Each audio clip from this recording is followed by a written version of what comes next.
વિરામ બાદ પુનઃ આપનું પેટીએમ ન્યૂઝમાં સ્વાગત છે।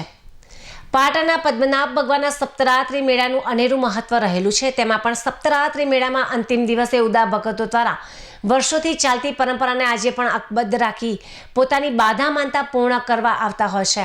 ત્યારે ઉદા ભક્તો દ્વારા પોતાની માનેલી માનતા બાધાને લઈને પોતાના પ્રથમ સંતાન પ્રાપ્તિને લઈને તેઓએ ગોળ અથવા રેવડીથી જોખવાની પરંપરા આજે પણ અકબદ્ધ જોવા મળી રહી છે। ત્યારે સપ્તરાત્રિ મેળાના અંતિમ દિવસે ઉદા ભગતો મોટી સંખ્યામાં પદ્મનાભ ભગવાનના મંદિર ખાતે આવી પોતાની બાધા માનતા પૂર્ણ કરી હતી।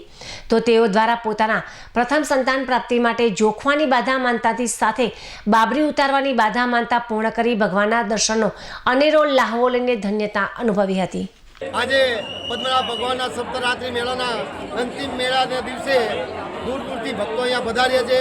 પોતાની બાધા માનતા જે છે એ અહીંયા બાળકોને જોખવાની, બાબરી ઉતારવાની એ તમામ પ્રકારની વિધિ આજે ચાલી રહી છે। ઉદા પટેલ ભક્તો પણ જે પોતાના બાળકોની જે જોખણ વિધિ હોય છે એ પણ આજે અહીંયા કરવામાં આવી છે અને ટ્રસ્ટ અને સમિતિ દ્વારા સુંદર મજાનું આયોજન કરવામાં આવ્યું છે। ભગવાનને પ્રાર્થના કરીએ કે આ સપ્તરાત્રિ મેળા સુખરૂપે સંપન્ન બને અને સૌનું કલ્યાણ થાય એવી જય હરિને પ્રાર્થના।